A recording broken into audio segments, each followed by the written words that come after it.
8 दिन का खाना। माँ, आज मैंने ये नई छोले की रेसिपी देखी है, चलो ना इसे बनाते हैं। अरे लेकिन आज मैंने गोभी काट कर रख दी है ना। अरे कोई बात नहीं, हम गोभी को डब्बे में फ्रिज में रख देते हैं, कल बनाएंगे। आज ना ये नए मसालेदार छोले बनाते हैं।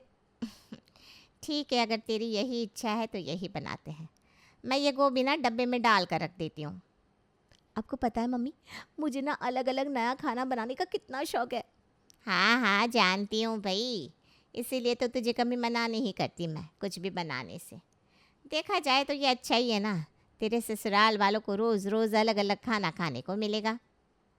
फिर मेरे ससुराल वाले, आप घूम फिर कर मेरी शादी पे क्यों आ जाती है? अरे अभी तेरी उम्र हो गई है शादी की, तो तेरी शादी की ही बात करेंगे, है ना।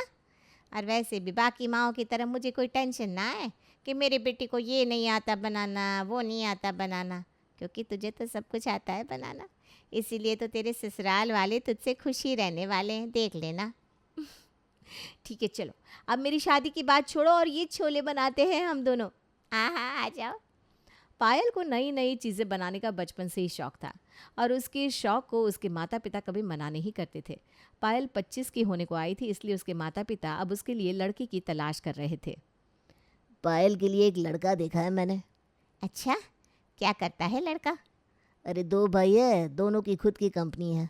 हाल ही में उनसे मिलना हुआ था मेरा। उसके बड़े भाई की तो शादी हो चुकी है। छोटा भाई मुझे हमारी पायल के लिए सही लग रहा है। अरे तो बात आगे बढ़ाइए ना फिर। मैं भी यही सोच रहा था कि उनके घर रिश्ता भिजवा देता हूँ। राजीव कुमार की मुलाकात सुरेश और आरव से हाल ही के दिनों में बिजनेस के सिलसिले में हुई थी। उन्हें आरव अपनी बेटी पायल के लिए काफ़ी पसंद आया था, जिसके चलते उन्होंने आरव के लिए अपनी बिटिया पायल का रिश्ता भिजवा दिया और आज दोनों परिवार इसी सिलसिले में राजीव कुमार के यहाँ मिल रहे थे। आइए आइए, आपको घर ढूंढने में कोई दिक्कत तो नहीं हुई ना? जी नहीं, कोई दिक्कत नहीं हुई भाई साहब। पायल के पापा ने आपकी काफ़ी तारीफ की थी। जी, आरव और सुरेश के पापा के जाने के बाद इन दोनों ने ही बिजनेस को काफ़ी आगे बढ़ाया है। आजकल ऐसे बच्चे कहाँ मिलते हैं जो छोटी उम्र में सब कुछ संभाल लें। जी, ये तो बस भगवान की कृपा है। कविता, जाओ पायल को लेकर आओ। जी अभी लेकर आती हूँ, वो रसोई में ही होगी। कविता अपनी बेटी पायल को लेकर आती है। पायल ने सबके लिए चाय नाश्ता बनाया था, जो वो सबको परोसती है। ये सब पायल ने अपने हाथों से बनाया है। बहुत स्वादिष्ट है सच में। मैंने इतना स्वादिष्ट नाश्ता कितने वक्त के बाद खाया है। Thank you. अब ये बातें तो होती रहेंगी, क्यों ना पहले बच्चे बात कर ले आपस में, आखिर जिंदगी तो उन्हें बितानी है। पायल बेटा, आरव को अपना घर भी दिखाओ और दोनों बात भी कर लो। जी माँ। आरव और पायल एक दूसरे से बात करते हैं और दोनों शादी के लिए हाँ कह देते हैं। दोनों के परिवार वाले उनकी शादी को लेकर काफ़ी खुश थे, इसलिए जितना जल्दी हो सके शादी का मुहूर्त निकलवा दिया था। देखो पायल, तुम्हारी शादी का मेनू भी आ गया है। अब तुम देखो कौन सी चीज़ें रखवानी है। फिर मत बोलना पापा आपने ये रखवा दिया वो रखवा दिया। हाँ पापा, लाइए मुझे दिखाइए। मैं अपनी शादी के हर फंक्शन में अलग अलग खाना रखवाऊंगी। अरे हाँ बेटा, तुझे जो अच्छा लगे वो रखवा, आखिर तेरी शादी है। पापा देखिए, मैंने ना शादी के हर फंक्शन के लिए अलग अलग खाने का ये मेनू बना दिया है। तू जो बोलेगी वही खाना बनेगा तेरी शादी में। पायल और आरव की शादी बड़े ही धूमधाम से की जाती है। पायल का स्वागत भी उसके ससुराल में बड़े ही धूमधाम से किया जाता है और अगले दिन वो बड़ी खुशी से अपनी पहली रसोई की रस्म के लिए रसोई में आती है। आज तो सबके लिए पालक पनीर, नान, खीर पूरी और खीरे का रायता बनाऊंगी, सब खुश हो जाएंगे। अरे ज्योति, तुम आ गई? हाँ भाभी, मैंने सोचा आज पहली रसोई है तो मैं जल्दी से आ जाती हूँ, जिससे मैं पहले से तैयारी कर सकूँ। तैयारी?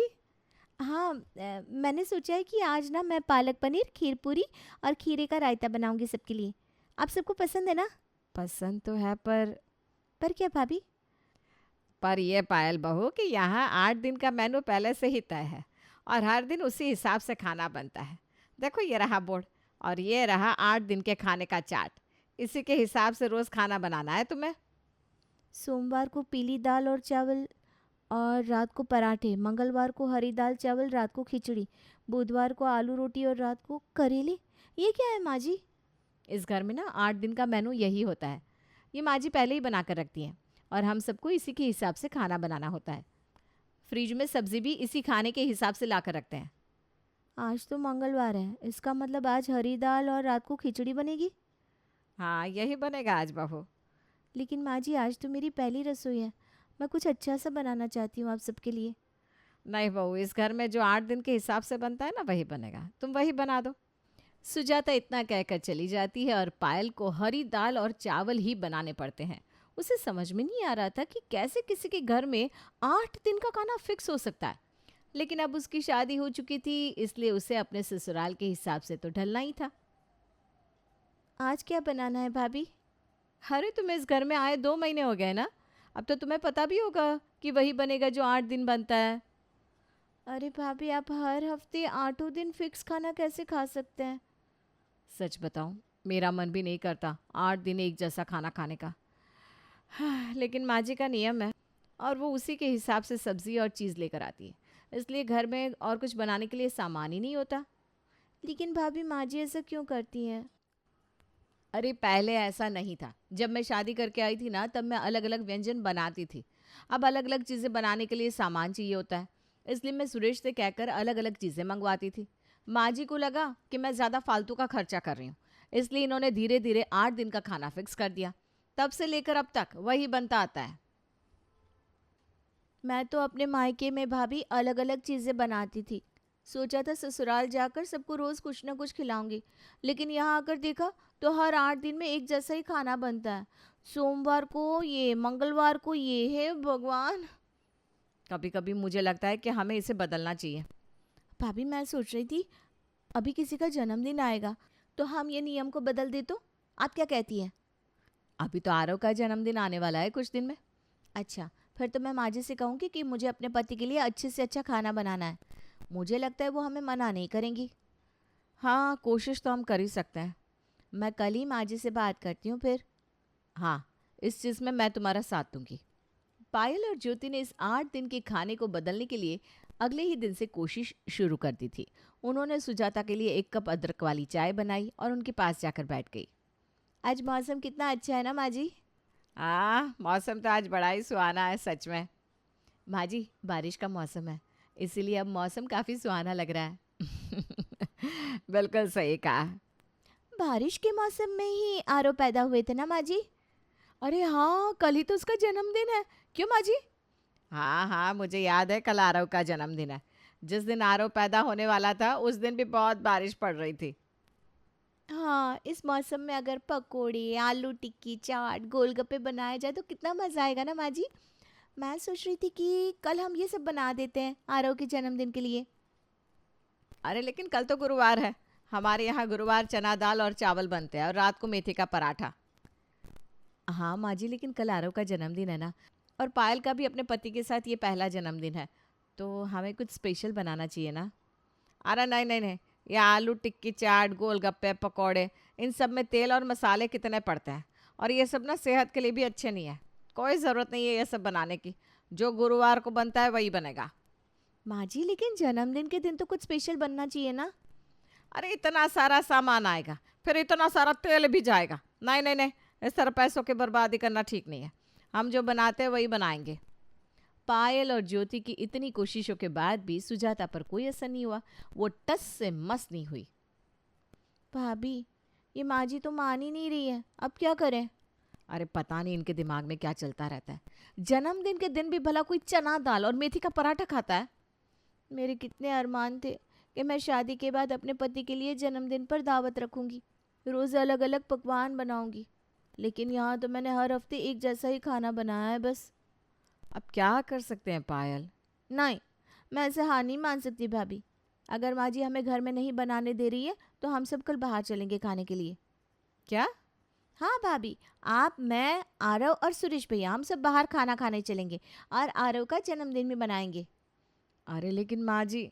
उनके लिए वही बनेगा जो वो हर हफ्ते बनवाती है। और अगर माँ जी ने पूछा कि हम कहाँ जा रहे हैं तो कह देंगे कि हम रात को टहलने जा रहे हैं। हम सब उनके सामने थोड़ा सा चखने जितना खाना खाएंगे और फिर चारों बाहर जाकर होटल में खाना खाएंगे। सच बताऊं, मेरे मुंह में तो अभी से पानी आ रहा है। इतने दिनों से 8 दिन का एक जैसा खाना खा खा के मेरा तो मन ही भर गया है। कल तो हम सब जी भर के खाना खाएंगे। हाँ, और आरव का जन्मदिन भी मनाएंगे। सुजाता अगर जिद्दी थी तो उसकी बहू ने भी अपना नया रास्ता निकाल दिया था। अगले दिन सबने वैसा ही किया। सुजाता के साथ उन्होंने चखने भर जितना खाना खाया और फिर चारों निकल पड़े एक शानदार होटल में खाना खाने के लिए। वाह, कितने दिनों बाद कुछ अच्छा खाया है, मज़ा आ गया। मेरा तो पेट भर गया भैया, लेकिन मन नहीं भर रहा है। कैसे भरेगा? इतने वक्त से 8 दिन का फिक्स खाना खाकर मेरा तो जी ही भर गया था।